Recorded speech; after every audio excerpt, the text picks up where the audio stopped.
NN podcast s Suzano Lovec. Lep pozdrav, dragi gledalci, drage gledalke, poslušalci in poslušalke.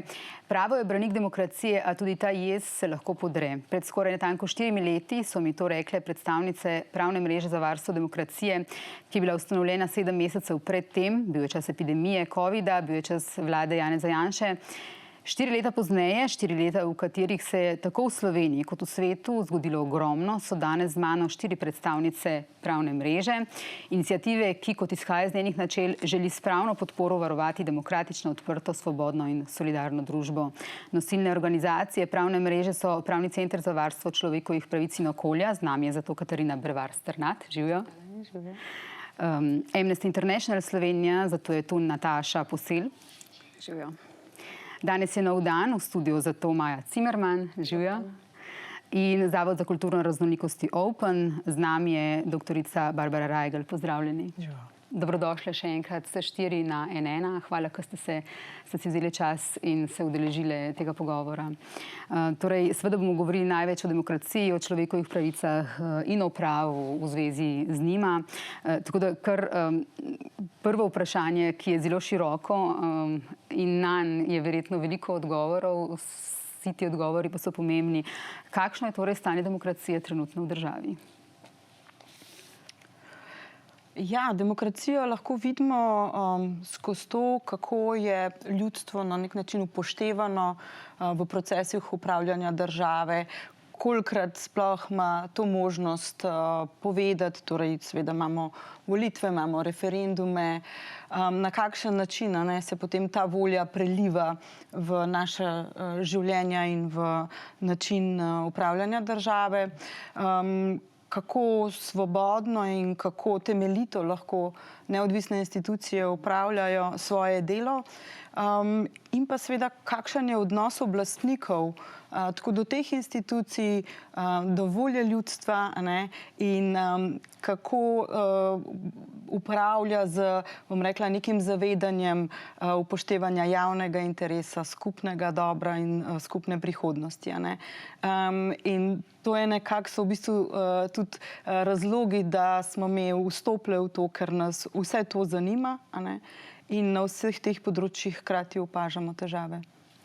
Kaj je, recimo, bi izpostavili? Kaj je tisto, kar demokracijo mogoče najbolj ogroža? Morda še nazaj na prvo vprašanje. Vse, kar je Katarina omenila, so elementi, ki vplivajo na stanje demokracije. Čisto zares pa se na Pravni mreži ne ukvarjamo toliko s tem, da bi ocenjevali stanje demokracije, ker zato nimamo niti metodologije, niti orodij, da bi lahko rekli, kakšno je bilo stanje leta 2022 in kakšno je stanje danes. Način, na katerega mi delujemo, je, da poskušamo zaznavati neke specifične probleme ali pa sistemske težave, ki vplivajo na demokracijo oziroma ki posameznikom ali pa skupinam v našem sistemu ne omogočajo varnosti, ne zagotavljajo varnega življenja, pravne varnosti, svobode in tako dalje. 4 stebri delovanja Pravne mreže so nekako izpostavljeni tudi na vaši spletni strani: demokratičnost in zakonitost delovanja oblasti, svoboda govora in pravica do protesta, zaščita javnih sistemov, javnih sredstev in javnega interesa, zaščita ranljivih skupin in preprečevanje diskriminacije in pravica do zdravega okolja in pravice prihodnjih generacij, torej 5 jih je, ne 4. Kaj bi vi, gospa Rajgelj, izpostavili, ko gledate stanje demokracije? Kaj je tisto, kar vas najbolj skrbi? Recimo, kaj jo lahko najbolj ogrozi? Jaz bi se strinjala s tem, kar sta kolegici povedali, in mogoče dodala to, da se mi zdi, da tako nekako ne ukvarjamo se sam z demokracijo kot tako, ampak bi kar rekla, da tudi človekovimi pravicami in s pravno državo, ker ta trojček, bi rekla, potem eden drugega krepi. In na nek način vsaj jaz, ko se lotevam posameznih primerov ali pa razmislekov o nekih sistemskih težavah, je zame recimo ustava tisto, iz česar v bistvu bi rekla zrcalem dol na posamezne. In če imam občutek, da je ustava na nek način narobe interpretirana ali pa zlorabljena ali pa napačno uporabljena, potem se mi zdi, da je to tisto, kar je za nas na nek način alarm. Tako da, če bi pa bolj nasplošno rekla, nas pa vse po mojem skrbi ne samo nacionalna situacija. Mi smo majhna država, ampak mednarodno okolje, ki zelo hitro lahko, tako se mi zdi, da vzajemno vpliva nacionalne razmere, seveda tudi vplivajo na mednarodne, ampak pri majhnih državah toliko manj. Mednarodno okolje pa zagotovo tudi vpliva na nacionalno. Zdaj, kar je zame neka stiska tudi znotraj demokracije, je, da starejši, ko postaješ, bolj ti je jasno, da v bistvu da sta to dva vzporedna tira. Eno je predstavniška demokracija, eno je to, kar lahko ljudje sami naredimo znotraj neke neposredne aktivnosti, aktivnega državljanstva, in da znotraj te predstavniške demokracije se mi zdi, da izbiramo manjše zlo. In to spoznanje je zame zelo mučno, da tako rečem. Se pravi, da v bistvu nimamo veliko možnosti, da bi vplivali na to, ampak da vedno smo prisiljeni v te neke izbire, ki niso nikoli idealne. In to je pač nekaj, kar je recimo za nekoga, ki verjame v pravno državo, v ustavnost, v to, da če je napovedan referendum o jedrski elektrarni, da se bo potem ljudi vprašalo tako, da bodo razumeli vprašanje in da bo to informirana razprava, da bomo imeli odgovor in da se bo celo izvedel ta referendum, ki smo ga napovedali, ne da se ga bo ukinili takrat, ko se bomo ustrašili ljudi. Tako da to so za nas frustracije, po moje, ker jaz verjamem pač v ljudsko voljo. Tudi takrat, ko sem izgubila na referendumu, recimo pri družinskem zakoniku, dvakrat se mi je zdelo, da je to pač nek odraz in da je tukaj treba naprej štartati. In pač očitno smo nekaj narobe naredili, da nismo tega zmagali. Tako. Ali pa je družba bila narobe? Ne, pač ljudje imajo vedno prav. Ti si nekaj narobe naredil, razpravljati o tem, kaj so ljudje narobe naredili, nima smisla, zato ker ti to jemlje energijo, po mojem. Vsak poraz je, po mojem, začetek novih pač korakov proti končni zmagi. Saj na področju pač pravic istospolnih parov in otrok in tako se je to izkazalo, da vztrajanje daje rezultate. Gospa Posel? Ja, se strinjam z vsem, kar ste kolegice povedale. Mogoče, če nadaljujem ravno iz tega izhodišča, ta izziv demokracije, ko gre za to, da ima večina prav, samo zato, ker je večina, seveda ni velikokrat tako, In velikokrat je tako, da so stvari prepuščene večini in je spregledana manjšina. In to je ena šibkost demokracije, ki pa ne bi smela, v bistvu, ki bi jo morala pravna država in država, ki spoštuje človekove pravice, regulirati. Recimo ena taka skupina pri nas so Romi, ki zato, ker niso sami, nimajo v bistvu zmožnosti, da bi se lahko v polni meri politično organizirali, so v bistvu v tem demokratičnem procesu velikokrat spregledani, ker če te ni zraven, če nimaš nekih mehanizmov, da si v neki kritični masi pri odločevalskih procesih si zlahka spregledan. In tukaj imamo skupino, ki živi v naseljih, velikokrat nekatere družine, nekatera naselja so brez vode, brez elektrike in se v bistvu lažno gradi nek narativ, kot da so zdaj Romi v bistvu varnostno vprašanje, medtem ko so predvsem vprašanje skupine, ki so jim prikrajšane osnovne človekove pravice. In tukaj tudi, če po nekih kriterijih, po številnih sodimo v demokratično državo, tudi če imamo demokratične mehanizme, še vedno imamo državo, kjer je lahko ena pomembna skupina, ki je prepoznana kot etnična manjšina, prepoznana v ustavi na nek način, je lahko še vedno zelo prikrajšana. Če se ozrete na to prehojeno pot, na čas, ko je bila ustanovljena pravna mreža in na sedanji čas, kakšne so mogoče razlike v tem, s čim se pravna mreža največ ukvarja? S čim se ljudje zdaj recimo največ obračajo na vas? Ja, gotovo je bil sama ustanovitelj, je imela pač ožji namen. To je bilo zaščite pravice do svobode govora, do protesta, do izražanja svojih stališč v tistem času. In nekako smo pač, je bilo to jedro našega dela. Po volitvah smo pa v bistvu nismo seveda tega želeli nadaljevati na ta način, ampak hkrati se je pa pokazalo, da potreba po takšnem delu, po tem tej pravno-strokovni pomoči, zagovorništvu in konec koncev tudi vključevanju v zakonodajo, nujno potrebno ostaja, točno na teh 5 področjih, ki ste jih naštela in smo jih potem tudi oblikovali. In to je, največkrat so to vprašanja tako sovražnega govora, kot, bom rekla, poseganja v delovanje neodvisnih institucij, pravice do dostojnega življenja, skozi ta zakon o gostinstvu in sistema Airbnb, do pogoja nekaznovanosti za voljene funkcionarje. Cel spekter tako izjemno raznolikih stvari, ki terja pravno-strokovne poglede, sodelovanje različnih strok in deležnikov in v bistvu na nek način prezentiranje tega odločevalcem in vztrajanje na tem, da so človekove pravice, pravna država v ospredju njihovega odločanja. Pa se ljudje obračajo, pišejo, na kak način recimo vstopijo v kontakt s pravno mrežo, če nekdo nekaj želi od vas? V osnovi imamo mail pomoč afna-pravna-mreža.si in lahko pišejo. Nismo pa mi nadomestilo odvetniške pomoči ali pa teh pač sistemov, ampak na nek način, če vidimo nek sistemski problem ali pa da je res neka huda krivica, potem vstopimo, sicer pa smo. In pač ja, mi smo, bi rekla to, kar je Katarina rekla, na nek način posegamo v stvari reaktivno, da nekaj se zgodi, pa potem ali nam nekdo piše ali pa sami opazimo, pa se s tem ukvarjamo. En del naše metode dela je pa tudi, bi rekla, raziskovalni, da poskušamo naslavljati ena vprašanja bolj sistematično in dlje časa jih raziskovati, ker to, da se samo odzivaš na stvari iz dneva v dan, izčrpava in tudi to lahko se zmotaš, in tukaj je bistveno in mislim, da smo tudi v tem na nek način zelo dobri, da se nismo velikrat zmotili. Zato, ker se zavedamo svoje odgovornosti, da tukaj se ne moraš velikrat zmotiti. To je zato, ker pač to verodostojnost moraš zelo paziti na njo.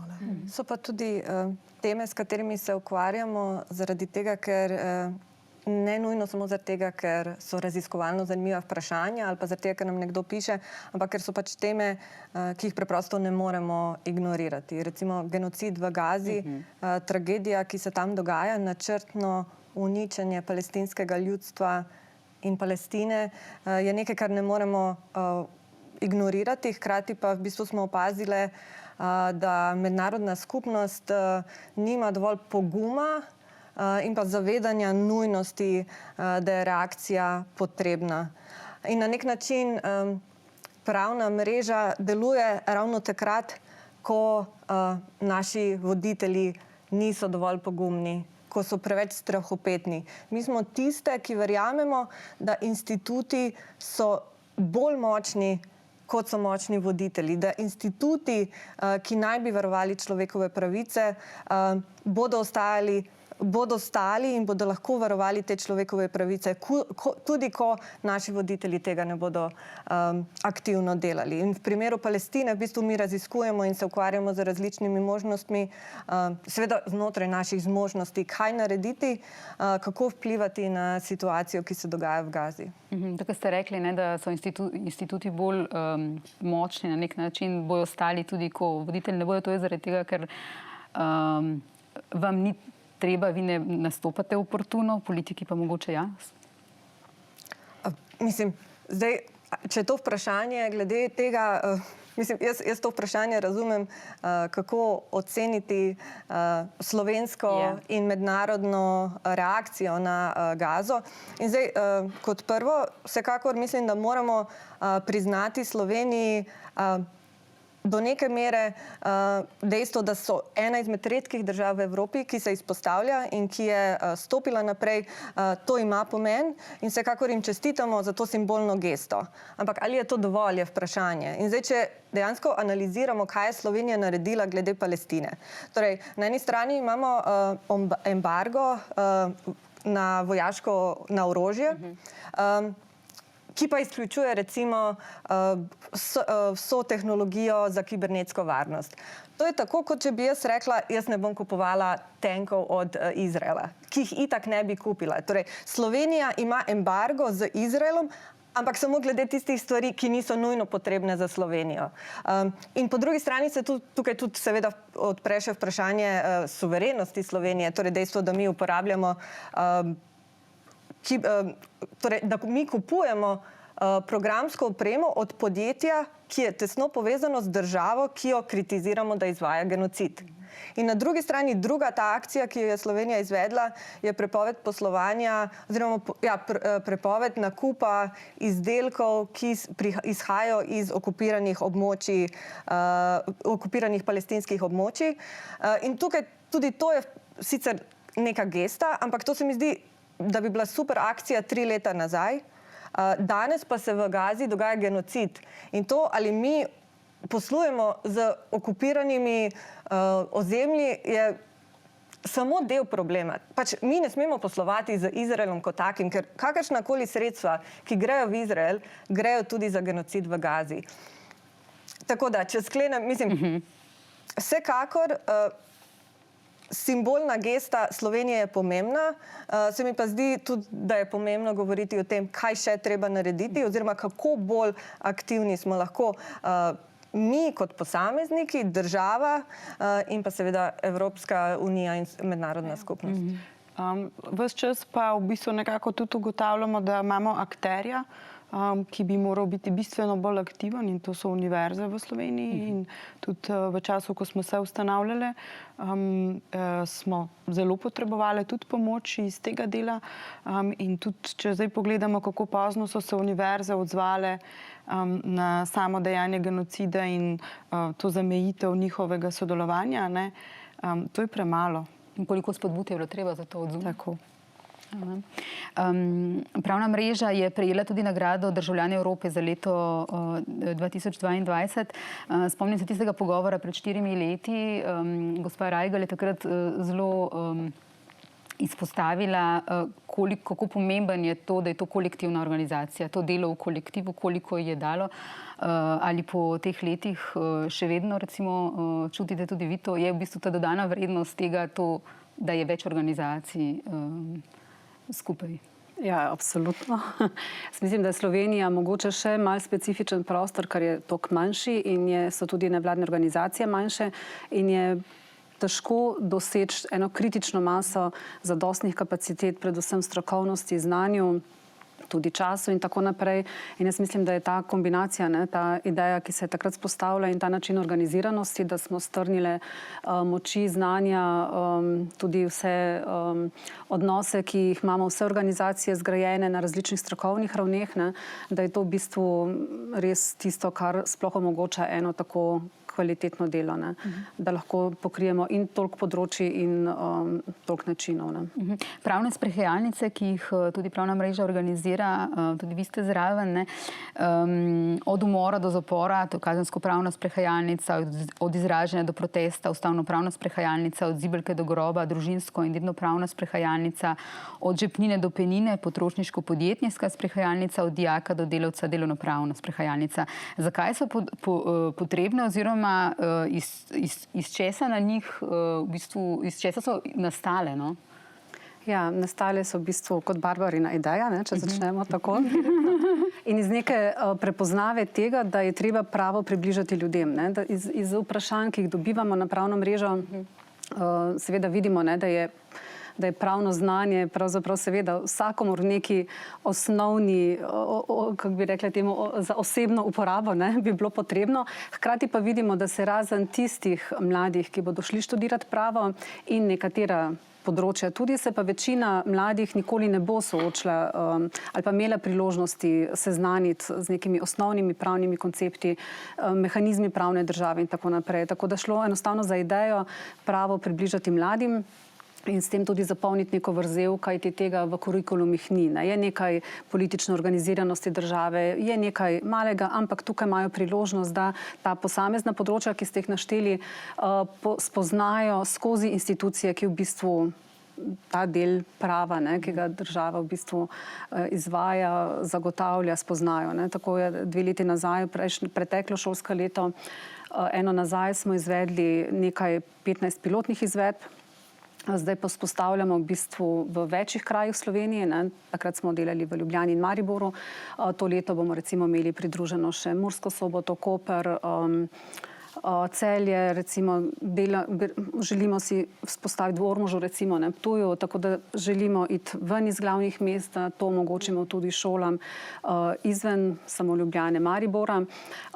Gre nam zelo na roko, da imajo 3. letniki številnih šol aktivno državljanstvo, kjer je predvideno, da se poslužijo nekaterih metodologij, ki niso ravno, da predstavljajo samo učitelji vsebine v razredih, ampak da grejo na teren, in je to zelo dobro sprejeto, izjemno dobro, no moram reči, tako strani šol. In tudi mislim, da institucije cenijo, da jim nekako pripeljemo do vrat to priložnost, da se odprejo javnosti. Vidimo, da imajo tukaj že različne prakse, nekatera sodišča recimo že tudi kot redno delo vključujejo obiske mladih. Za nekatera, za številna pa je to mogoče prvič. Vemo, da so tudi institucije obremenjene, zato smo tudi mi hvaležni za to sodelovanje, ki ga zdaj vzpostavljamo v bistvu kot eno dolgoročno sodelovanje. Kot vemo, so vsi poklici skoraj da zdaj tudi deficitarni, tako da tudi vse te institucije tudi cenijo, da imajo priložnost predstaviti poklice, ki jih seveda mladi nimajo priložnost spoznati. Tako da so odzivi izjemno. Zapore? Pravosodni policisti v zaporih, ampak tudi od vseh, ki so recimo na sodiščih, recimo tudi v upravni enoti imamo, v porodnišnici začnemo družinsko dedno sprehajalnico, na policijskih postajah recimo smo tako za ustavno glede pravice do protesta, svobode do izražanja, kot za kazensko pravno. Tako da so v bistvu je kar eno lepo število poklicev. Pri potrošniški tudi je obisk banke oziroma tega drugega sistema, tako da veliko poklicev pokrijemo in veliko pravnih vsebin. Gospa Rajgelj, ko recimo vi nastopate na teh oziroma vodite jih po demokraciji in človekovih pravicah, te mlade, kaj ste se pa vi od njih naučili? Oni slišijo te osnove, jih dobijo, kot rečeno, jih redko dobijo že v šoli. So pa to neka nujno potrebna znanja vsakega državljana, da lahko sploh je v odnosu z državo in z drugimi ljudmi, ki drugače manjkajo. Kaj ste pa recimo vi ugotovili, naučili od njih? Mogoče to, če stopam en korak nazaj, moja ideja je povezana z mojo frustracijo. Jaz učim temelje prava na Fakulteti za družbene vede in eno od odgovorov na izpitu teh otrok, ki se nikoli v življenju ne srečajo s pravami, nikoli se tudi ne bodo, je bil, kaj je zastavna pravica, in odgovor je bil, da je to pravica vsakega mesta in države, da ima svojo zastavo. In to ti da nek signal. To je bil samo en odgovor. V vseh teh letih je bil samo ta. In koliko je bil vreden, če te je to spodbudilo? To je prav sprehajalnica. Hvala mu. Ampak hočem reči, da v bistvu, Nataša je to vse tako zelo lepo in diplomatsko povedala, jaz bi pa rekla, da imamo tukaj en velik problem, da mi spoznamo v osnovni in srednji šoli od atomov, ameb, ne vem česa, ne poznamo pa, mogoče poznamo malo ustroj države, ampak ne vemo pa, kaj je vsebinsko gonilo ali pa kaj so atomi tega ustroja. In včasih se vprašaš, je to nekako naklepno, da v bistvu smo ljudje v nekem vakuumu z vidika najbolj osnovnih, uporabnih znanj v bistvu. Tako da naša, ali pa vsaj moja ideja bi morala biti, da bi neki temelji prava bili v srednji šoli že. In to, če kdo mi zdaj reče, da to se ne da, zato ker je to ni. To so, pravo je v bistvu življenje, ki ga moraš znati povedati v zgodbah. Mi vse v bistvu smo neke vrste prevajalke kompleksnega jezika v človeški jezik, kar pa v bistvu pravniki zelo pogosto delajo. So pa prevajalci človeškega jezika v nerazumljiv pravniški jezik, zato ker potem lahko višji račun izstaviš. Zdaj pa višji račun si lahko predstavljate tako ali pa drugače, višeš svoj ugled v družbi in tako naprej. Skratka, mislim, da smo tukaj vsi dolžni pač razumeti, da so to stvari, ko so kompleksne, ko rabiš veliko znanja, ampak da nihče v tej državi ni pomanjkanja kapacitet, da bi to razumel. razumel. A ne? Skratka, in na tem moramo po mojem ogromno delati. No, tako. In tukaj je preko igre mogoče, igre, to je, mogoče nismo povedali, ampak sprehajalnica, recimo ta od umora do zapora, zgleda tako, da gremo na policijo, tam recimo idealno predstavnik primer, kako so se z njim ukvarjali v predkazenskem postopku, potem gremo na sodišče, kjer sodišče pripravi neko igrano predstavo, zato da je v eni uri celovito vse predstavi, ne gremo na realno, zato ker tam prideš na eno obravnavo, ki je ena od 5 in nič ne veš, zakaj gre, tako da tukaj je celovito in potem gremo še v zapor idealno, ne? Tako da malo vidijo za to od umora do zapora. Ne? Tako da to, mi smo pa tako kot neke spremljevalke, ki jim pojasnjujemo vmes, če kaj ne razumejo, tako turistične vodičke po pravu. No? Turistične vodičke? Ampak kaj pa recimo oni dajo, ti mladi? To, da v bistvu ti rečejo na koncu, da nikoli niso razmišljali o tem, da bi šli študirati pravo, zdaj pa. To se mi zdi eden od vidikov. Drugo je pa to, da vseeno so to je njihov stik z tem, da spoštujejo pravo, da spoštujejo institucije. Oni morajo pred obravnavno dvorano dati dol svoje telefone, te stvari, to je zares, to ni, a veste, jaz dostikrat rečem in jim velike ta primera, jaz tako zelo občudujem ljudi, ki delajo v pravosodju, najbolj pa tožilce in zlasti tožilke. A si vi predstavljate, da v bistvu fantje iz kavaškega klana so v bistvu vsak na svojem koncu v zaporu, ker je to tako zelo nevarno jih imeti v enem. Ko jih pripeljejo na sodišče, ki je na Gospodarskem razstavišču, jih pripeljejo v spremstvu helikopterjev in vozil, tožilka gre pa sama s kufrčkom po pločniku in pride na obravnavo, tam se sooči s tem sistemom in potem sama s tem kufrom odide. To je tak pogum v bistvu in to te otroci morajo čutiti, da je država nekaj, kjer ljudje pač so, kjer nekaj dajajo za skupnost, ne samo za to, za sebe in za svoje, recimo, najbližje, recimo, no. Da je skupnost pomembna. Hkrati je pa to predpogoj, da postanejo aktivni državljani, ker samo, če bodo razumeli sistem, se bodo vanj znali učinkovito vključevati. In to potrebujemo v bodoče. Rabimo generacije, ki bodo pripravljene na to, da se bodo vključevali, da se bodo borile za to, kar mislijo, da je prav. Ne? In to je v bistvu tisto, kar želimo tudi s tem doseči. Ja, to sem hotela tudi dopolniti, da hkrati spodbujamo s tem in vzgajamo in učimo, da so institucije tukaj za njih in da se jih morajo poslužiti. S tem se tudi gradi, mislim, da eno zaupanje v institucije, ne? In da seveda hodimo mimo neštetih institucij vsak dan, ampak redko kateri dijak ali pa še 20 let kasneje vstopil kakšno, pa vendarle bi mu lahko mogoče v eni točki v življenja bi mu lahko ali pa mu bo lahko pomagala in če bo večje razumevanje, poznavanje, kako institucije delujejo, katere težave lahko rešijo, kako se jih poslužiti, ne, bomo vsi bolje uporabili in gradili, ne, pravno državo. In če smem samo skleniti, če kateri izmed dijakov, dijakinj, ki se je udeležila kakšne naše pravne sprehajalnice, posluša ta podcast in postane zelo uspešen odvetnik oziroma odvetnica, naj nas prosim pokliče, ker vedno iščemo odvetnike in odvetnice, ki so pripravljeni delati s pravno mrežo. Koliko jih dela s pravno mrežo zdaj? Ja, na seznamu jih je še okrog 40, s tem, da imajo seveda zelo različne kapacitete, tudi zdaj smo nekako področja razdelala, ne, tako da eni so bistveno bolj aktivni, ne, hkrati pa jih imamo nekaj, ki verjetno čakajo, če se bo treba ponovno aktivirati, ali kako naj temu rečem. Bolj aktivno. Delujemo na presečišču demokracije in tehnologije, ste mi rekli o organizaciji Danes je nov dan. Ne?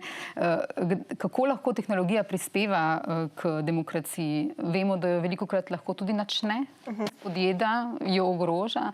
Kako pa lahko prispeva, recimo, vse konkretno pri vas? Ne? Recimo v Sloveniji nimamo nekega enotnega portala, ki bi vseboval zakonodajno sled za vsak zakon, ki je bil sprejet v Državnem zboru. Zdaj, zakonodajna sled pomeni, da imamo transparenten dostop do vseh informacij povezanih s tem zakonom. Torej od tega, iz kje je prišla ideja, potreba, problem, ki ga ta zakon rešuje, do tega, s kom se je zakonodajalec, tisti, ki je pisal zakon, posvetoval, koliko časa je trajalo pisanje, analiza učinkov predlaganega zakona, kdo vse je dal komentarje na ta zakon, kako je potekala kako je potekal postopek pisanja, sprejemanja in na koncu tudi, kaj se je zgodilo z zakonom v Državnem zboru. Ne vem, če ste kdaj bili na portalu e-demokracija, to ni dober primer, kako lahko tehnologija pomaga demokraciji. Ker tam na tem portalu pač dobiš samo, kaj je predlog zakona in to je to v bistvu. Niti ne veš, ker se predlogi včasih spremenijo s časom, niti ne veš, ali je zdaj to zadnji predlog oziroma niti nimaš tistih prejšnjih verzij predloga objavljenih. Torej, nikakršne sledljivosti. Tehnologija v tem primeru bi nam lahko omogočila, da imamo dejansko večjo transparentnost glede zakonov, ki so v postopku in zaradi tega tudi, mislim, zame je transparentnost predpogoj, da se lahko mi kot državljani sploh vključujemo v postopek sprejema zakona in pa tudi, da lahko upravljamo nek nadzor nad zakonodajalcem. Torej, da se sprašujemo, sploh, ali je ta zakon morda potreben, na kak način je bil napisan in tako dalje. Torej, tehnologija vsekakor nudi veliko možnosti, niso pa te možnosti vedno pozitivno izkoriščene. Oziroma samo zaradi tega, ker je nekaj digitalizirano, še ne pomeni, da je tudi uporabnikom prijazno. Portal javnih naročil. Še en primer, kjer tehnologija res ne izvršuje te funkcije portala, ki naj bi bil transparentnost javnih naročil.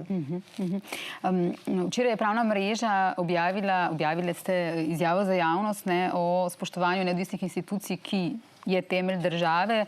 Odziv vlade na priporočilo KPK za sistemsko ureditev korupcijskih tveganj pri prehajanju kadrov med politiko in gospodarstvom, v katerem vlada izpostavila dvom glede meja pristojnosti KPK, predstavlja temeljno nerazumevanje delovanja pravne države.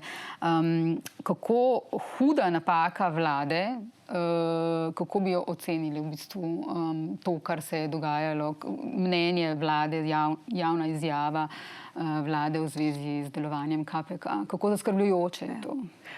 Vsak poskus diskreditacije ali vmešavanja ali pa preizpraševanja pristojnosti neke neodvisne institucije kaže na nerazumevanje temeljev pravne države, torej teh različnih vlog, ki jih imamo, in pravila neposeganja. Torej, lahko poteka dialog med temi institucijami in političnim vrhom ali drugimi predstavniki oblasti na ravni nekih argumentov, izmenjave, vendar vse v okviru zakonitih postopkov in seveda spoštljivega dialoga. Tukaj te poskusi, in ne gre za prvi tako izjavo, pa nas v resnici morajo skrbeti. Taki posegi se ne smejo dogajati. Človeč, kar pišemo, ravno država bi morala, vlada z sprejemom ustreznih ukrepov, te institucije še bolj ukrepiti. Tukaj govorimo tudi o tem, da gre za popolno neupoštevanje teh priporočil še iz preteklosti. Komisija za preprečevanje korupcije je podala priporočila v zvezi z velikimi infrastrukturnimi projekti, kot, bom rekla, odgovor oziroma nekako posledico tega neuspešnega oziroma, bom rekla, neizvedenega referenduma o JEK2. Tukaj se pokaže, kaj je potreba v državi, torej, da takšni veliki infrastrukturni projekti potekajo po vseh, bom rekla, principih transparentnega, odgovornega planiranja, kam bodo javna sredstva šla in kaj bo državljani od tega imeli.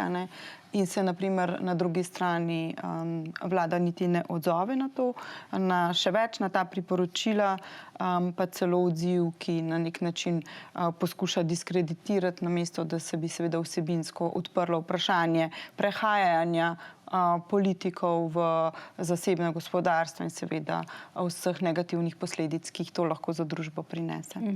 Ja. Če smem dodati, na Pravni mreži si res želimo politikov, ki se zavedajo pomena neodvisnih institucij. In se mi zdi res nevarno, da imamo politike, ki, ko jih te neodvisne institucije kritizirajo, so užaljeni. Imamo politike, ki imajo šibke egoje, ki ne znajo sprejeti kritiko in zaradi tega je njihova reakcija na take kritike razkroj oziroma napadi teh institucij in njihovo razvrednotenje v javnosti. In to se mi zdi izjemno nevarno, ker tudi politiki se morajo zavedati, da niso zavedno institucije, pa morajo preživeti vsako vlado. Torej ima ta sedanja vlada tudi v bistvu to bolezen preteklih vlad? Ja, po mojem ta cinizem se meni zdi nevaren. Mogoče je retorika precej drugačna in tudi nekaj, ne moramo reči, da je zdaj vse isto, ne bi rekla, ampak do enih stvari ali pa vprašanj pa je zelo podobno ali celo isto ali pa tudi slabš. Tako da nimamo nobenih idealnih predstav o tem. In tudi jaz moram reči, da meni je težko nekoga zagovarjati sam zato, ker vem, da bi lahko bilo še slabš. In ga ne bom. Mislim, tudi če si bom potem morda rekla sama sebi, sej vendar bi ti lahko kaj naredila, da tega slabšega ne bi bilo, zato ker bi zagovarjala, ne bom pač, zato ker pač težko s tem živim in tudi se mi zdi, da ne rabim od sebe tega zahtevati, da nekdo s tem, da se slabo ravna in da ravna v prepričanju, da bomo vsi to zaščitili, ker se bojimo hujšega zla, da je to popolna zloraba mene. A ste me razumeli? V bistvu nisem pripravljena zagovarjati samo zato, ker nekdo zlorablja moje občutke, da prihaja še slabše in zato v bistvu jezdi na tem konju, tega se po meni bo samo slabš, tako da srečni bote, da sem. Torej, nekako se moramo vsi tega otresti in če bi se otresali tega že 3 leta nazaj, bi bilo po moje boljše. Tako da nisem pač, ne vem, mi smo bile tudi, kako bi rekla, jaz sem tinnitus dobila od te vlade, ker sem bila tako razočarana, če me razumete. In to je bilo trenutek, ko v bistvu je sama oblast zlorabila način podeljevanja javnih sredstev. Mi smo pač si, ne vem, 5 ali 6 nas je delali 2 meseca na razpisu, smo uspešno pridobili ta razpis preko komisije in potem so zaradi svojih napak in zlorab razveljavili celoten razpis. In meni se je to zdelo, pa se to se ni zgodilo. In potem mi je začelo zvoniti v šesih. Mislim, hočem reči, to so stvari, ki so taka huda razočaranja, ampak seveda se iz njih nekaj naučiš, predvsem pa dobiš distanco do vsega tega, nekako probaš to videti tudi zunaj, in pa ti malo manj zunaj. Nesporen pogled tudi na ta odnos daje, na primer, števec kršitev resolucije o normativni dejavnosti, ki nesporno kaže, da je število kršitev enako kot pod prejšnjim vlado. Ko govorimo o varovanju človekovih pravic, nekaj smo že o tem rekli, vaše delovanje je praktično zelo usmerjeno v varovanje človekovih pravic. Kaj se vam tukaj zdijo, gospa Posel, največje grožnje, recimo v Sloveniji, trenutno? Tudi, slišali smo, tudi mednarodne razmere, nismo izoliran otok, kar se dogaja v mednarodni skupnosti, vpliva na nas, mi lahko vplivamo do določene mere na tujino, ampak kar se dogaja z mednarodno skupnostjo, vpliva tudi na nas. Kaj pa sicer znotraj države? Vi ste omenili prej odnos do Romov, ne? Ja, tudi tukaj gledamo iz vlade v vlado in pričakujemo, da bo za vsako naslednjo se mogoče kaj zgodilo, pa se recimo tudi pod tole sedaj ni. Še vedno imamo skupino ljudi, za katero si težko predstavljamo, da lahko vsaka vlada gleda stran, da ne sprejme sistemskih ukrepov, ki bi zagotovile recimo pravico do vode, ki po mednarodnem pravu mora pripadati vsakomur, ne glede na pravni status bivališča. V Sloveniji je pač ta pogoj gradbeno dovoljenje, čeprav gradbenega dovoljenja številna romska naselja ne morejo pridobiti zaradi tega, ker je enkrat večina tako odločila. Recimo Dobruška vas v občini Škocjan je bila že v 80-ih letih, recimo prejšnjega tisočletja, predvidena za legalizacijo, ampak je takrat krajevna skupnost to zavrnila in zgolj zato je še danes nelegalizirano naselje. In številna druga so v bistvu ali tekom procesa denacionalizacije ali zato, ker so bili Romi že tako postavljeni, usmerjeni, da se naselijo nekje v geografsko segregiranih naseljih, recimo odmaknjeni od socialnega življenja, brez osnovnih pogojev niso mogli biti uspešni v šoli in se niso mogli uspešno vključevati v družbeno in politično življenje, skozi katerega bi si šele lahko zagotovili take pravice. In težko je razumeti, da sredi Evrope, sredi našega standarda, sredi tega, da to niso neke naravne okoliščine, recimo, ne vem, Škocen leži, tam teče, je čistilna naprava zraven, glavne vodovodne poti so recimo pod naseljem, toliko da ne. Stroškovno bi to bilo minimalno, pocenilo bi številne druge postopke, ne. Ljudje so seveda brez osnovnih življenjskih pogojev primorani na ekstremno v bistvu revščino, v smislu tudi socialne izključenosti, neuspešnosti v smislu kasnejšega zaposlovanja, tudi ker jih lokalne skupnosti ne želijo zaposliti, nimajo možnosti alternativnih namestitev, recimo. Ljudje jim nočejo dati recimo zasebne najemne, recimo kakšna razmerja, ni socialnih stanovanj in podobno v teh manjših občinah. Na razpisih je pogosto nagrajevana izobrazba, ki je seveda ne moreš imeti, če nisi imel vode recimo in elektrike. In težko razumemo, da se lahko to od vlade do vlade, recimo iz desetletja v desetletje ne naslovi in se ne spremeni. Imeli smo strategijo vzgoje in izobraževanja že v letu recimo 2004, ki je imela zelo kvalitetne smernice in ukrepe predvidene, od katerih se je realiziral romski pomočnik, vse ostale se pa v resnici niso. Tako da to so recimo, ne vem, ena stvar, ki kaže, kako v bistvu z stvarmi, ki nimajo zadostne neke javne prepoznave in podpore v strankah, ki računajo na bolj poznane, da ne rečem popularne teme, o katerih ni oportuno govoriti. Nemogoče, tako. Ja. Kaj pa recimo socialna problematika, recimo stanje starostniki v domovih starejših občanov ali pa, ko so ljudje izgubljajo družinske zdravnike, ženske ginekologe, tudi s tem se je pravna mreža nekaj ukvarjala. Je to tudi, recimo, je odnos naš tudi od teh pravic, tudi je ljudem postalo samo po sebi umevno, da nekaj izgubijo. Se zavedajo, da je Slovenija socialna država, kakšne so njihove pravice, kaj recimo tukaj ugotavljate? Ljudje nekako postanejo malo apatični, ko v bistvu se jih tako močno nekaj dotakne. Izguba zdravnika je gotovo ena izmed takšnih stvari. In predvsem ne poznajo poti. In to je zato tudi pravne sprehajalnice. Mi moramo ljudem dati orodja, pokazati, da obstajajo poti. Tudi če so pravne, so dostopne in je treba za nekatere pravice se je treba boriti. Niso samoumevne.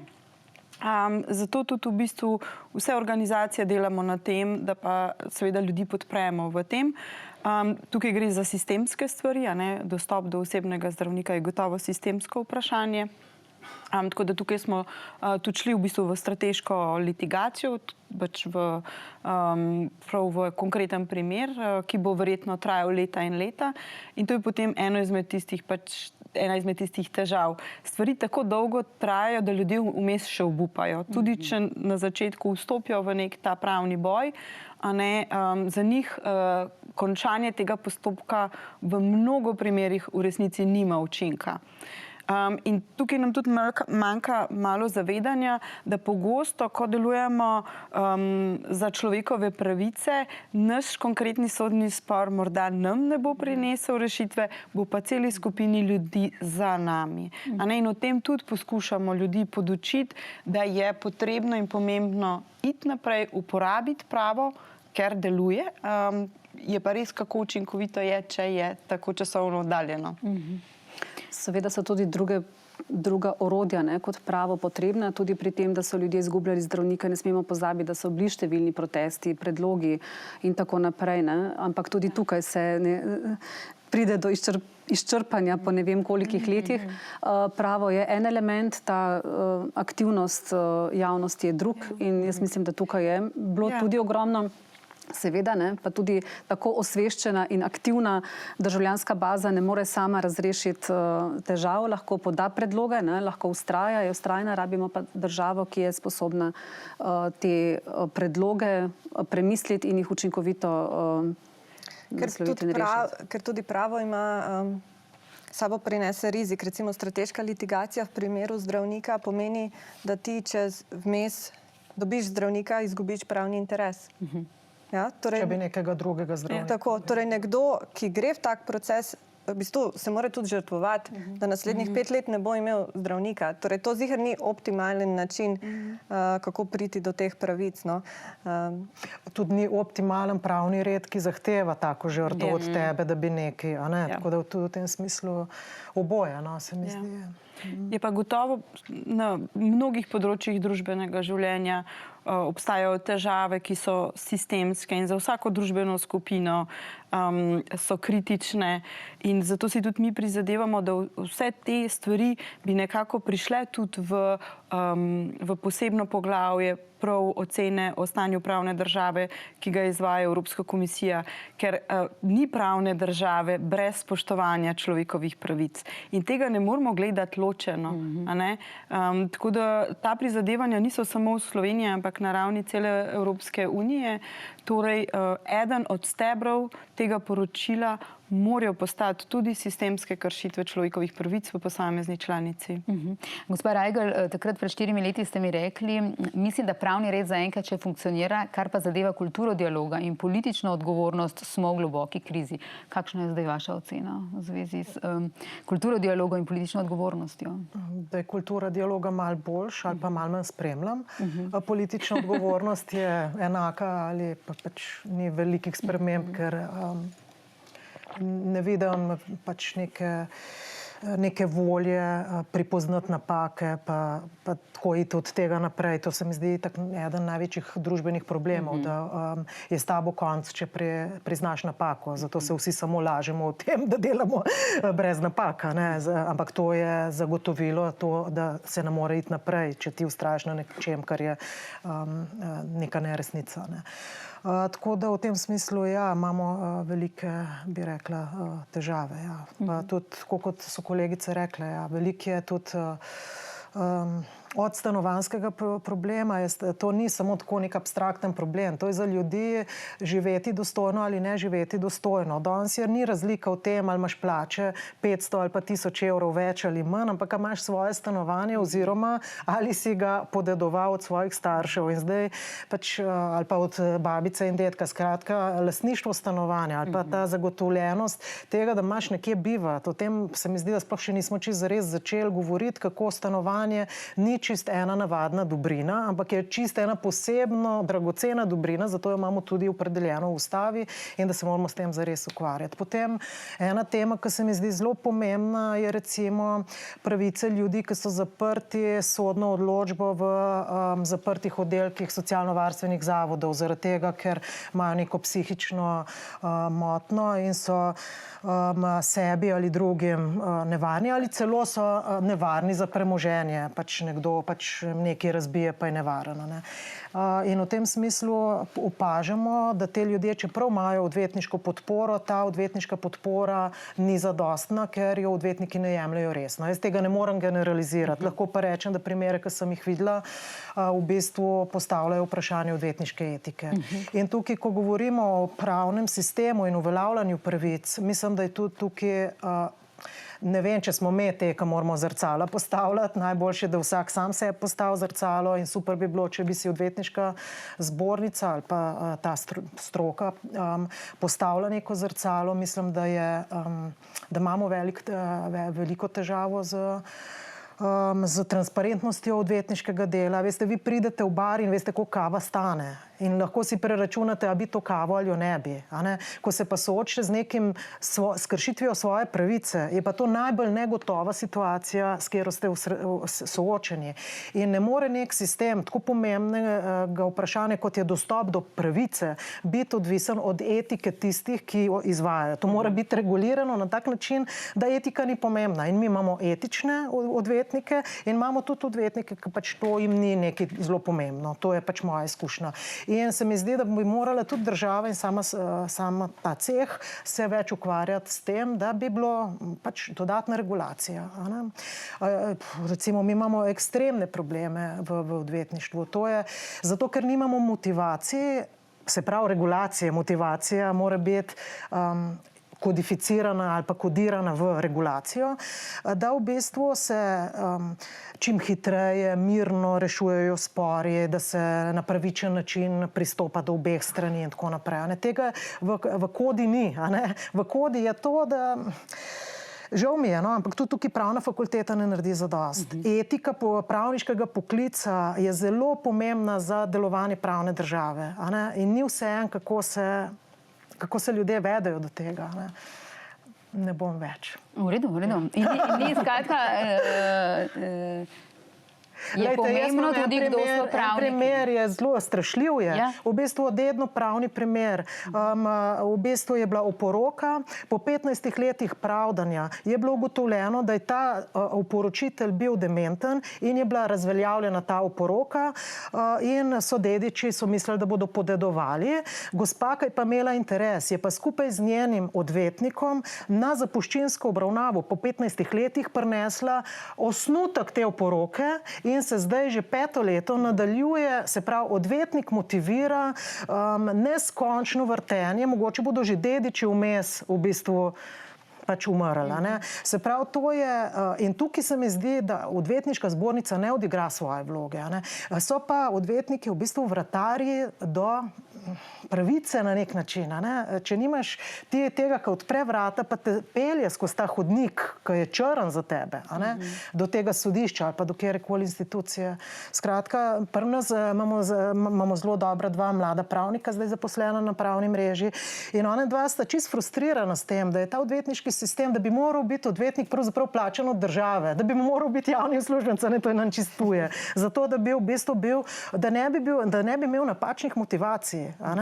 Ker se zdi iz našega dela, lahko rečemo, da so te motivacije. Recimo imamo primer enega fanta, ki je zaprt že 2. leto v tem zaprtem oddelku in odvetnica je bila na obravnavi, ampak ona ne dviguje telefona, se ne odziva na maile in tudi v 15-stranski sodbi ni enkrat omenjena njena izjava iz obravnave. Se pravi, najbrž je prišla in bila.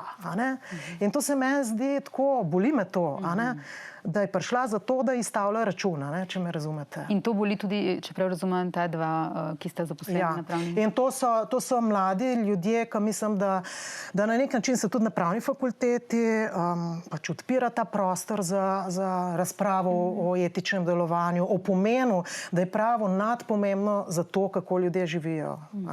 Da je to eno lepilo skupnosti in da ni vsem, kako se to lepilo uporablja. Slovenija je brez varuha človekovih pravic že več kot pol leta. Katarina Bervar Sternad, vi ste bili ena od kandidatk na tem razpisu, lani jeseni je bilo to. Predlagala vas je Zveza prijateljev mladine Slovenije, ob tem vas je podprlo 607 nevladnih organizacij. Veljali ste za favoritko predsednice države Nataše Pirc Musar, a niste postali varuhinja človekovih pravic, prav tako tudi nihče drug do zdaj. Predsednica države tako že 1 leto išče novega varuha ali varuhinja, v parlamentu nikomur, torej od kandidatov ni uspelo imeti dovolj podpore doslej. Za ta mesec je predsednica, kot sta poročala moja kolega Meta Roglič in Luka Mlakar prejšnji teden, napovedala nov krog pogovorov s poslanskimi skupinami. Prav tako pa država tudi nima guvernerja centralne banke že 8 mesecev. Najprej, gospa Bernard Sternad, v bistvu za vas vprašanje, kako so izgledali tisti tedni in meseci, recimo, ko ste si želeli podpore? Torej, jaz sem podporo dobila v sektorju, iz katerega izhajam in sem stopila naprej z referencami, ki jih na tem področju imam. Od tistega trenutka v resnici naprej je to odločitev najprej predsednice republike, koga izmed prijavljenih kandidatov in kandidatk bo izbrala oziroma predlagala naprej. In v tistem delu seveda tudi ta težka naloga, doseči to podporo in soglasje v državnem zboru, kar ji žal ni uspelo, ne v mojem primeru, ne v primeru namestnice Dijane Možine Zupanc. Zdaj pač gre v 3. krog. To predvsem kaže, da je to večino težko doseči in da očitno imamo neko, bom rekla, razkorak med politikov oziroma med predsednico republike in drugo vejo oblasti o tem, kdo naj bi to funkcijo prevzel in kako naj bi opravljal. Tako sama vidim to situacijo. Kaj pa ta nezapolnjeno mesto varuha človekovih pravic zdaj že pol leta pomeni recimo za situacijo s človekovimi pravice, za državo in za pravice, po vašem mnenju? Trenutno je odprt ta akreditacijski postopek, kar je tudi namestnik varuha trenutni izpostavil. Torej, Slovenija je bila akreditirana za status A po pariških načelih, torej kot neodvisna institucija z vsemi ostalimi z širšim mandatom. Zdaj ta akreditacija naj bi se letos oziroma v začetku naslednjega leta ponovno odvila in je seveda vprašanje, ali bo Slovenija izpolnila pogoje brez polno imenovanega varuha. Torej, namestnik varuha človekovih pravic je to izpostavil pred dnevi, Ivan Šelih.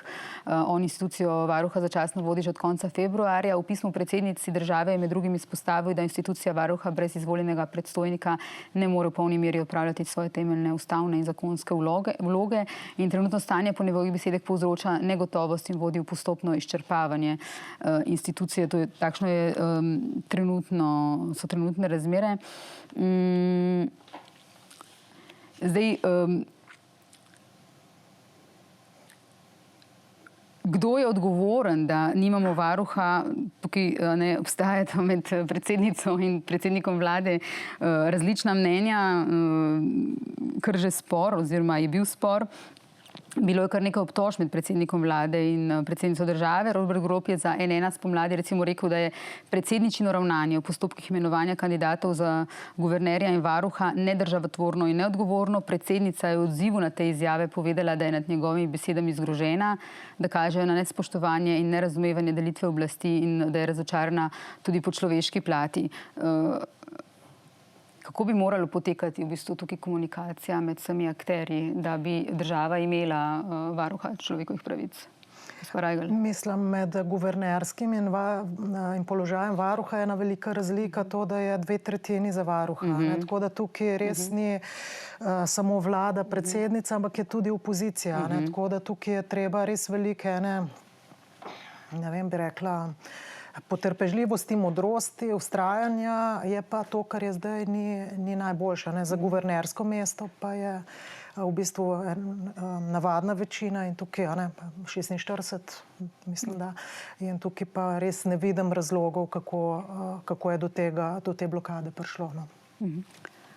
Ja, jaz bi mogoče samo rekla, da nas lahko skrbi, da pozicija varuha terja tako široko podporo. Kakšen po dosedanjih praksah, skratka, oziroma tej vrzeli, ki jo imamo, kdo bo pa lahko prišel čez to sito? Torej, če reference, izkušnje niso zadosti, ampak se v bistvu gleda, dogovarja, trguje za to podporo, nas seveda skrbi, kdo je lahko nekdo. Je to lahko nekdo, ki do zdaj sploh ni znan ali ki se še ni utegnil zameriti nikomu. Nobeni oblasti. Skratka, zanima nas, oziroma mene skrbi, ali je to združljivo z nekimi strokovnimi kompetencami. Torej, kako velik kompromis moramo narediti, da pride nekdo z tako zadostno podporo. Torej, skrbi vas v bistvu to, da človek zadosti temu visokemu številu glasov poslanskih, da je zato potrebno ravno to manjko mogoče kritičnosti do oblasti, če vas prav razumem. Ja, ali mogoče strokovnosti, ali tega, da ga kdo sploh že pozna, da lahko doseže tako podporo. No, druga skrb je pa tudi povezana s tem, da je opcija, da bo tukaj prišlo do neke, ampak to je zdaj že politično, do neke izmenjave povezane z ustavnimi sodniki, ki so zdaj. Tako da to bi pa bilo tudi nekaj, kar je po mojem, je pa seveda vsaka... Tako trgovanje. Trgovanje, ja, to nas tudi lahko skrbi. In to, kar si rekla, da v bistvu reference niso zadostne, obratno, reference so velik minus, kot se jih pri Katarini pokazala. Če karkoli delaš, se nekomu nisi prav. Na katere akcije ali pa mnenja ali pa delovanja iz tega, kar je dela pravna mreža, Recimo bi pa rekla, da se najprej spomnite, ko se spomnite na pretekla leta, preteklo obdobje, ali pa katera od teh akcij je mogoče vam posameznici največ dala nazaj? Akcija vožnje v Bruselj in nazaj. Ja, ko smo dobili evropski državljan nagrado, smo šli s kombijem v Bruselj, ker nismo imeli denarja za avion.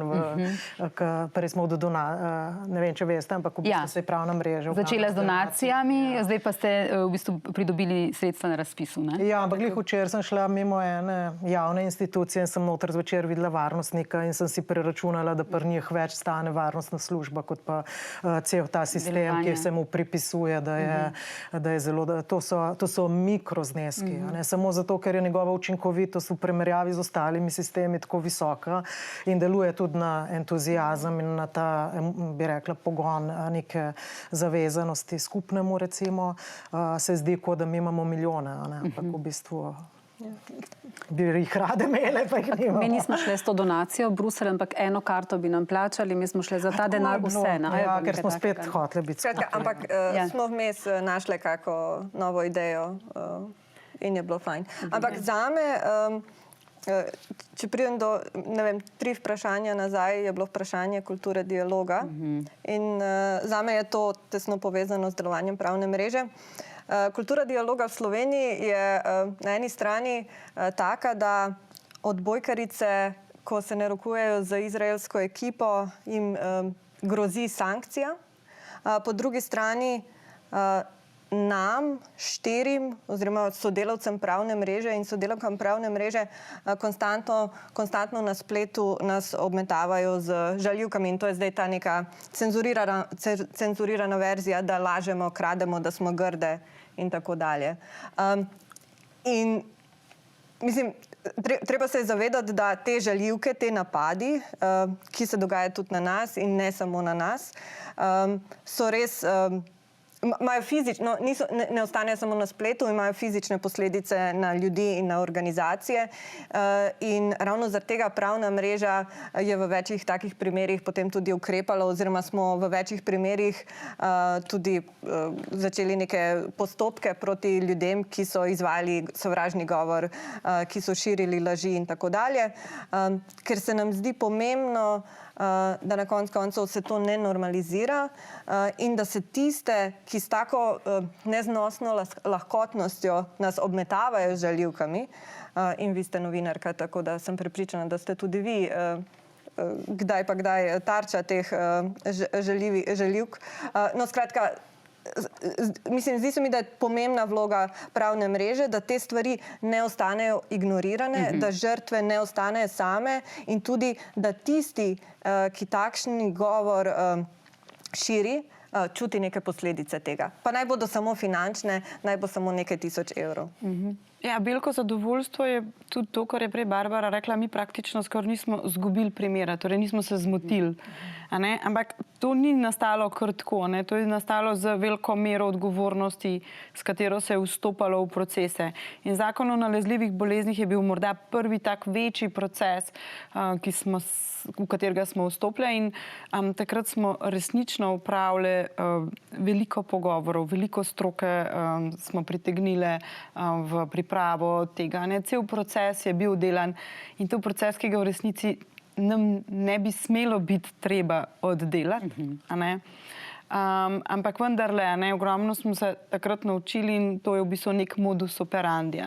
Z veliko mero odgovornosti, z veliko, bom rekla, pritegnitve drugih strokovnjakov, deležnikov, preverjanja, sodelovanja, okroglih miz, učenja. Ampak, tako kot jaz pravim, v idealni državi potrebe po našem delu sploh ne bi bilo. In mi, ko mi čakamo, da pridemo do točke, da zaklenemo vrata, vržemo ključ nekam in odidemo. Ampak žal vse kaže, da nas res veliko še loči do tega trenutka. Ja, jaz bi mogoče vseeno rekla, da ta začetna, ne vem, kaj bi temu rekla, ustanovitev ali pa zagon, ta bliskovitost, ne, s katero smo takrat se združile in se odzvale na razmere, na tolikšno število posameznikov, ki so takrat res potrebovali pravno pomoč, mnenje, nasvet, zastopanje. Recimo, in ko smo že takrat se odzvale in na te individualne primere in na sistemskost, ne, recimo splošno prepoved protestov in tako naprej, je meni še vedno taka en topel reminder, ne, en opomin, česa smo bile takrat zmožne, ne, in česa je bila takrat civilna družba na nek način zmožna, kar nas je tudi podprla. In ne vem, takrat ta seznam odvetnic ni bil 40, ampak je bil, ne vem, okoli 100, ne, in tako naprej. In se mi zdi, da je to nekaj, kar je vseeno izjemno, ne? In je to treba postati in reči izjemno, kar ni bilo v vseh državah tako in še vedno v kakšnih marsikaterih ni. Ne? In se mi zdi, da kasneje pa je ravno to bil potem spet en tak dosežek, da smo preživele to tranzicijo, ne? Ko smo imeli en tak preživeli, no, se nismo zdaj samo izključno ženske, ampak ne, je bilo to tudi treba v bistvu najti na nek način nov način dela, ko smo iz te ene špure, ki je bila takrat zelo jasna, zelo artikulirana, ta potreba, ne, do tega, da se zdaj odzivamo na toliko različnih in raznolikih področji.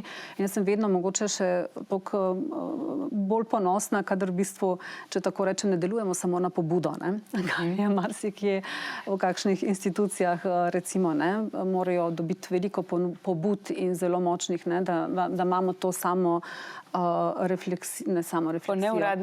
državo refleksijo po neuradni dolžnosti, ne, in da presežemo to, da smo vezani na neke, ne vem, načrte, da nismo zabetonirani v neke ideje ali pa projekte ali pa financiranje, ampak da imamo to kapaciteto, da se odzovemo na tisto, kaj je pomembno in potrebno. Ne. Gospa Rajbel, kaj je vam recimo bil projekt, ki je vam nazaj največ dal? Pa v bistvu vse to, ja, verjetno bi lahko rekla, da res protesti so bili zato, ker smo se najdlje ukvarjali najbolj obsežno, pa potem je največ ostalo, no, ampak ja, drugače pa vsaka stvar v bistvu. Mislim pa, da imamo še veliko, v bistvu bi rekla, potencijala, zlasti tudi se mi zdi, da je neki izziv, tudi mednarodno povezovanje, a ne. Tukaj vidimo zlasti pri vprašanju delovanja izraelske države, da je ogromno enih akterjev v nevladni sferi v Evropi, tudi drugje, in bi se radi, in se tudi z njimi povezujemo, ker je škoda kopati sam, če so drugi že skopali, ne, ali pa tako, da to je kar. Hkrati pa moram reči, da sem jaz takrat nekako doživela te proteste, pa to, kako smo se mi, da smo res bili pravzaprav nek primer res dobre evropske prakse, ki bi nas lahko okrog prodajali kot dober primer, ne? Ker mi se vedno moramo povedati, kdo pa nam je zdaj zgleda. Bi bilo pa fajn, da koga drugega vprašajo, če, a veste, v Nemčiji pač nam mora biti nekdo zgled. Nemška zakonodaja nam je zgled, Nemško ustavno sodišče nam je zgled. Pa mislim, da smo mi ta zgled tudi marsikdaj. To, kar je nam uspelo, to, da se sodišča še niso potopila, tako kot so se recimo na Madžarskem, ali pa je bilo samo zato, ker smo mi dosti zgodaj ugotovili, da je sodni sistem, pa pravni sistem naš zaveznik, ki ne bo večen. Zato, ker tako kot Maja reče, institucije res ostanejo, ampak te voditelji jih lahko modificirajo in dlje časa, ko so te voditelji, pač, ko se ukvarjajo z deintegracijo teh institucij, bolj so na koncu poškodovane. Tako da pri nas se mi zdi, da se niso nekako uspele poškodovati še. Vsak tak primer, kot je napad na KPK, pa so te, zato ker prija nekdo drug in bo nadaljeval samo to poškodovanje. Tako da to se mi zdi pomembno, da smo dosti hitro, mi smo se zelo hitro odzvali, ne vem, v pol leta ali pa kaj takega, ko smo videli, da je to nek napad na institucije, niso bili evropski tožilci imenovani, sodniki so bili pravi pa ne pravi, pa tako, no, to se mi zdi. Omenili ste mi prej tudi v bistvu pomen tega, kako se rušijo mednarodne institucije, ne, primer recimo Beti Hohler, kako lahko to tudi vpliva v bistvu tudi na naša življenja, ne? Čeprav tega mogoče mi ne občutimo v tem trenutku. Ne? Ja, pa seveda tudi, če se ne... Zakaj bi se jemalo resno naše ustavno sodišče ali pa naše kjerokoli sodišče, če se ne jemlje resno pač ICC ali pa ICJ, skratka, ali pa evropskih sodišč. Mislim, vi imate v Britaniji zdaj ogromno kampanjo bivše notranje ministrice za izstop iz Evropske konvencije o človekovih pravicah in za izstop iz Evropskega sodišča za človekove pravice, zato ker pač je tam nekdo, ki je nekoč rekel, da pač je treba nekomu spoštovati pravice, tudi če tej gospe to ne paše. Skratka, in zdaj je to, in to je dezintegracija, ki lahko, da mi tudi kdaj nismo zadovoljni. Sej to ni, normalno je, da ti nisi, pa se ne strinjaš, pa tako naprej, ampak nekako verjameš v to, da lahko nekoga prepričaš z argumentom v to, da bo naslednjič drugače in da pač je dobro, da ta, ki odloča, da tam je, ne da ga ni, a ne, zato ker potem imaš sogovornika, če ga pa ti uničeš, ga pa pač nimaš, a ne. Tako da se mi zdi to spoštovanje institucij res nadpomembno, no, zato tudi pravne sprehajalnice, zato vse naše delo in tako, no. Da verjamemo v institucije, tudi če se z njimi včasih ne strinjamo. In tudi, če so očitno potrebne nevladne organizacije. Da... To je samo komplementarno, to ni, da mi kogarkoli nadomeščamo, mi samo malo smo zraven. O pomenu nevladnih organizacij, ne, in kaj se lahko naučimo iz tujine, ne, katere slabe prakse že gledamo v tujini, ste pa vi mi prej razlagali. Ne, skratka, ta pomen, da imamo nevladne organizacije, ki lahko delujejo in ki lahko so komplementarne, tudi ni samo po sebi umevno, ne? Torej, ja, mislim, na Madžarskem so hoteli sprejeti zakon, ki je prepovedoval nevladnim organizacijam financiranje iz tujine. Na Slovaškem, ki se mi zdi morda še nam bližji primer, ker jih v bistvu ne dojemamo kot to neko klasično avtokracijo oziroma državo, ki se že 10 let bori za avtokracijo, so v zadnjem letu sprejeli zakone, ki targetirajo in onemogočajo delovanje nevladnih organizacij. In zame je ravno slovaški primer tisti, ki je strašljiv, ker v njihovem primeru gre za desno vlado, ki jo je že 3-krat ista oseba vodila in je v tretje zaradi tega, ker ljudje ne obstajajo brez zunaj konteksta, ampak v kontekstu, kar se dogaja v Ameriki, kar se dogaja na Madžarskem, so tudi evropski avtokrati se počutijo bolj pogumne, se počutijo, da lahko več probajo, se počutijo, da lahko bolj omejujejo civilno družbo. In v tem kontekstu moramo tudi razmišljati o slovenski prihodnosti in kaj prihaja k nam naslednje leto z volitvami. In ravno zato je toliko bolj pomembno, da imamo močne institucije in da se te institucije spoštuje. Za konec mogoče še kar nekaj stvari smo v tej uri nanizali, kaj ne štima, kaj je narobe, na kaj je treba opozarjati, na kaj bi vi opozorile. Kaj pa vas v tem času mogoče navdaja z optimizmom? So kakšne stvari? Jaz bi rekla, da v Sloveniji ta primer dobre prakse ali pa nas je ravno ta povezanost nevladnega sektorja. In to nas je nekako pripeljalo skozi COVID. In potem smo gradili do naslednjih volitev in tudi zdaj se pač vse to še vedno deluje. Mi bomo ponovno seveda šli v različne aktivnosti pred naslednjimi volitvami, kako v bistvu spoštovati pričakovanja ljudi, njihove oziroma zaveze, ki si jih želijo slišati od bodočih voditeljev države, katerikoli pač to bodo. In da ta skupnost, to civilno gibanje, ki ga imamo, ohranjamo in še vedno sodelujemo in razumemo, da v bistvu to naše otvorno sodelovanje je tudi predstavlja del tega imunskega sistema države, da ne bi prišlo potem do takšnih zlorab, ki jih vidimo v Evropi in katerih se pač vse hitreje se jih učijo politiki, ki jim je to blizu in vedno hitreje grejo skozi meje državne in se prelivajo v vedno več nacionalnih sistemov. Tako da to je, bom rekla, tukaj tudi nekako jaz čutim to moč, to podporo, da imamo v bistvu okoli sebe toliko posameznikov in toliko organizacij, ki nam je pomembno javno dobro, ki so nam pomembni ljudje in nas zanima, kako bomo živeli v prihodnje. Gospod Silvan? Nimam kaj dodati. Jaz tudi ne, ker nisem zelo optimistična. Ja, mene pa zelo skrbi vojna. Vojna? Ja. Kar povejte še. Mislim pač, se mi zdi, da si moramo prizadevati za mir, tudi če je to prepovedano, ker so nam pač to odrasli moški tudi v tej državi prepovedali, ki so jih mediji polni, imajo neskončno prostora za razlagati o tem, da je vojna nuja. Skrbi me pretopitev zelene industrije v orožarsko industrijo in popolna normalizacija tega. Skrbi me, da ne bomo uspeli v bistvu tistim, ki se vključujejo v to orožarsko industrijo, povedati, da so oni tisti, ki jim mora biti malo neroden. Da to ni nekaj, kar je normalno in je business as usual. In skrbi me to, da ne bomo dojeli, dokler ne bo prepozno, da v bistvu ta pot že gre. Mislim, da tudi to mora biti eno, mogoče pa to optimizem, da upam, da bo mirovniška politika ena od politik, ki bo stvar predvolilne kampanje. Ker recimo, mi imamo zdaj situacijo, ko sploh ne moramo odločati o tem, ali bi preformulirali slovensko industrijo v orožarsko, ker se bo to naredilo preko proračuna. O proračunu pa ne moramo imeti referenduma, ker je pač z 90. členom ustave to onemogočeno. Se pravi, edina naša pot je tukaj pa res volitve v bistvu. In to mora postati ena zelo pomembna tema. Mogoče to, da vidim volitve zdaj kot zelo pomembne. To tudi mene skrbi, ta del, kaj vse ne bo več financirano zato, ker se vprašanje vojne ali miru, ali je to že vprašanje nekega poslovnega sistema evropskega, ki se v toliki meri v bistvu navezuje na orožje. Kaj vse skratka ne bomo financirali v družbi zaradi tega.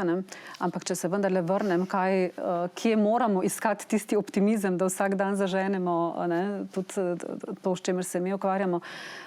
Pa vendarle bi tudi enako rekla. Civilna družba se mi zdi, da ta stopnja organiziranosti in da smo videli, kakšno kapaciteto imamo, da je nekaj, kar vendarle nam lahko da upanje. In tukaj imamo s temi kapacitetami, ki jih imamo, seveda bi si vsi želeli, da bi bile še večje, še močnejše, ampak za nek pravni odziv v glasu ljudstva, v vsej protestniški kapaciteti, ki smo jo videli, da jo kot družba premoremo, imamo tudi to, kar bo vedno potrebno.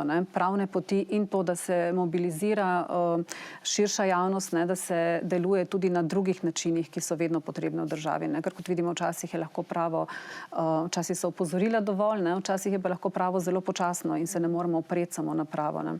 Tako da absolutno